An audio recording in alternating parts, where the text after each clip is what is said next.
Chapter 2, Quadratic Functions. 2.1, Transformations of Quadratic Functions. Just so you know, I do put the page number right there. It is page 48 through 51 if you want to look in your book. Writing transformations of quadratic functions. Alright, well, the first thing we really want to understand and know is that the lowest point of a parabola that opens up, or a highest point of a parabola that opens down, is called the vertex. The vertex form of a quadratic function is f of x equals a times the quantity x minus h squared plus k, and your vertex is hk. Alright, so this is some key information here in graphing and writing transformations. So, right here again is our vertex form. What does the A do? Well, that's either your reflection in your x-axis or your vertical stretch or shrink. H is your horizontal stretch right or left, and K is your vertical shift right up or down. Sorry. So that may be key to kind of look back at. Alright, second part.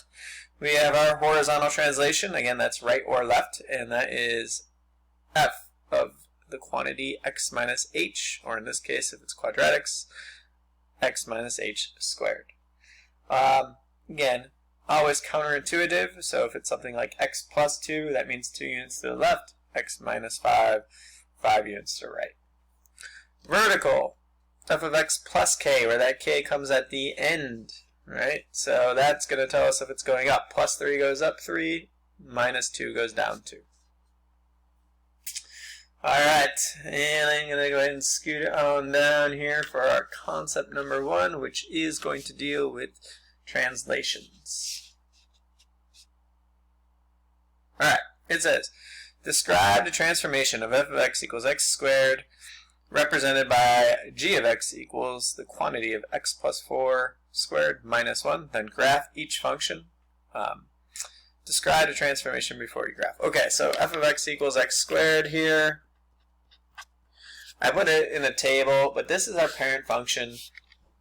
And you can follow the table, but here's what I usually do. I just go 0, 0, and then I know it's 1 squared, so it's 1, 1.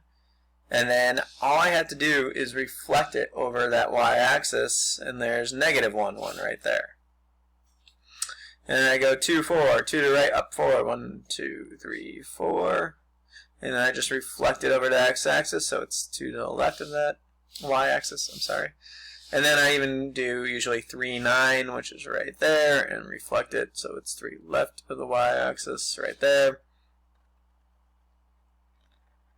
And there's my parent function, which will always be the same, which will never change. There's no manipulation to that one. Alright, so there you go. There's how I graph the parent function. Alright, let's go here.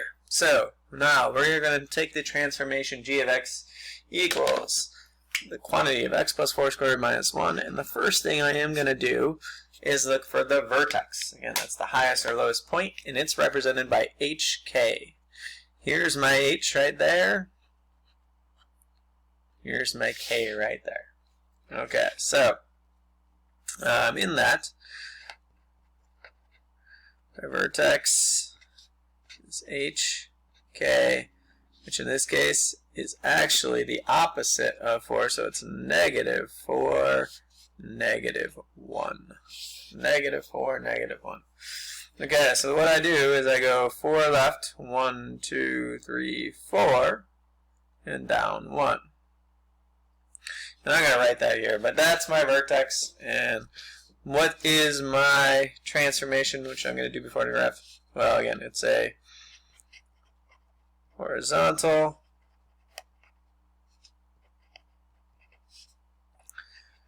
shift 4 left, 4 units left, and a vertical shift 1 unit down.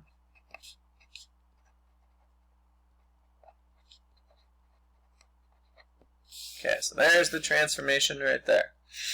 Okay, so again, I shift my 0, 0 point to 4 left, 1 down.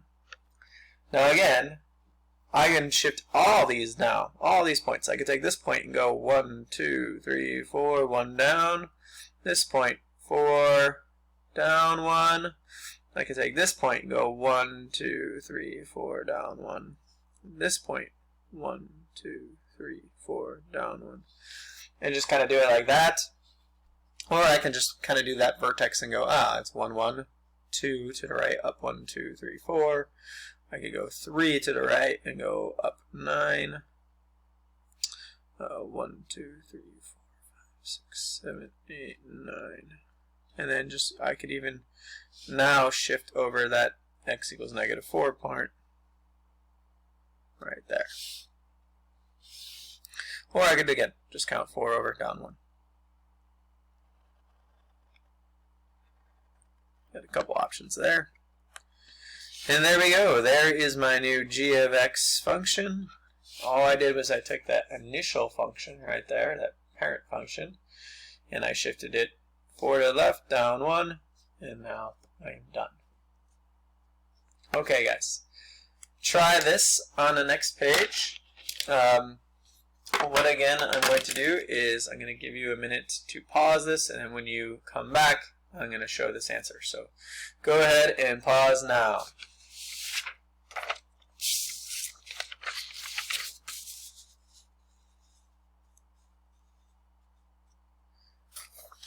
Okay, so describe the transformation of f of x is represented by h of x equals x minus 1 squared plus 2. Well, h is 1, k is 2. That means my vertex is 1, 2, so I'm going to go 1 right, up 2, and then plot all those points. There you go. Description, horizontal shift 1 unit right, and vertical shift 2 units up. Alright. Next, we have the core concepts of reflection in the x-axis. Well, that's the opposite of f of x.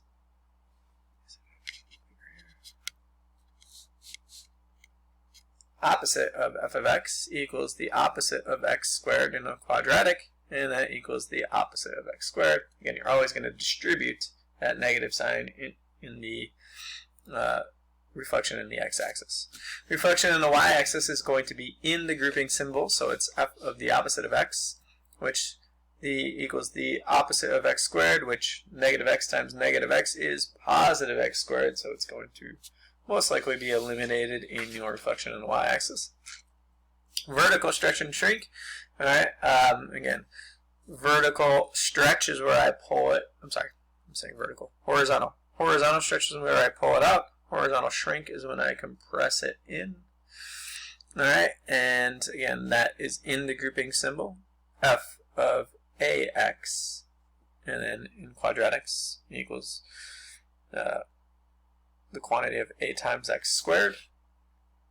And then here's my vertical stretch and shrink, and that will come out in front, a times f of x, and then you're going to distribute, again, always for vertical stretch or shrink. Okay, vertical stretch is when I take it and I compress it out. Alright, vertical shrink is when I compress it in. Vertical, when I compress it out. Vertical shrink, is when I compress it down and like flatten it out. Vertical stretch is when I stretch it out and get it skinny. Okay, flip it on up, page 3.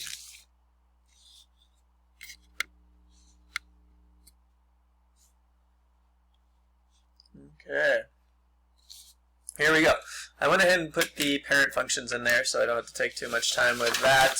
And now what we're going to do is transformations with these quadratic functions. And I'm going to go ahead and describe the f of x equals x squared represented by g. And here it is. G of x equals negative 1/2 x squared. Alright, so there are two things going on here I could see. One, there's a reflection in the x-axis.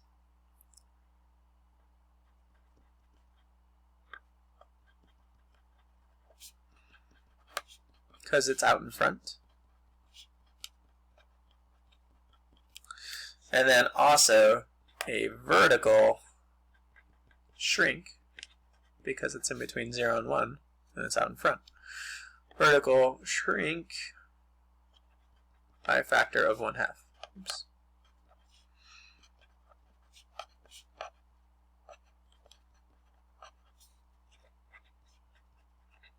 Okay, so there's my description. Now, how am I going to go ahead and put my new graph in? Well, I know I'm not going right or left, right? So if I put 0 in there, I'm just going to get 0 squared, which is 0, times negative 1/2, which is 0. So I know I knew that because I wasn't shifting it right or left or up or down. So there's that point. Now, I am going to go ahead and put some other points in there, and I'm going to just use g of 2.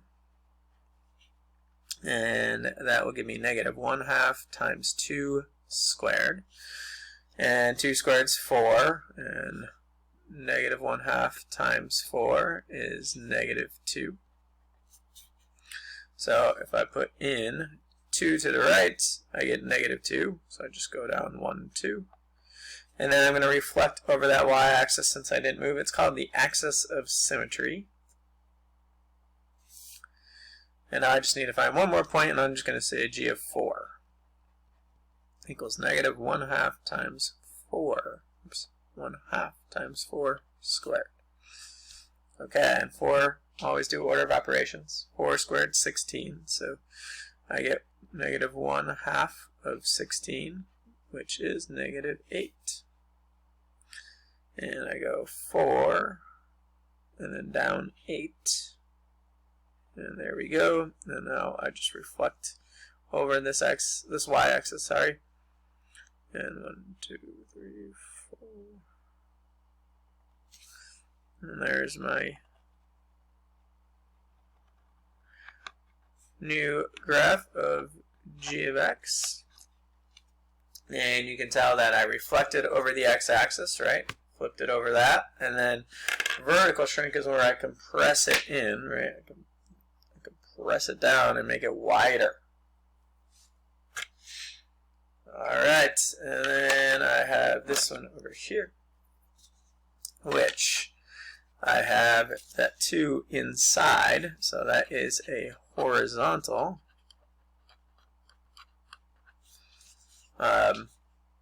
shrink by a factor of 1/2. Which is counterintuitive, right? Counterintuitive. So horizontal shrink by a factor of 1/2. The reciprocal is 2. And a vertical shift 1 unit up.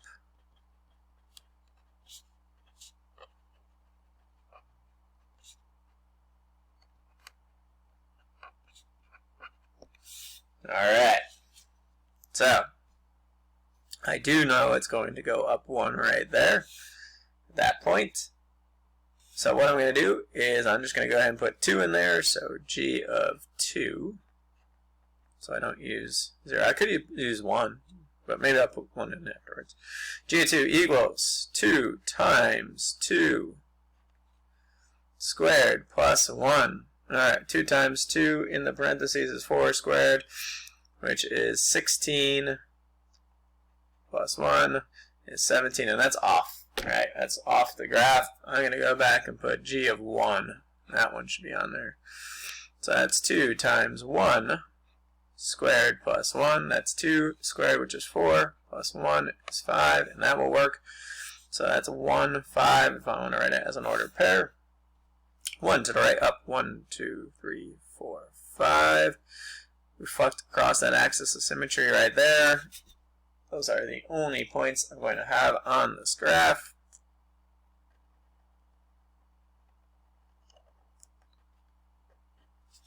There it is, g of x.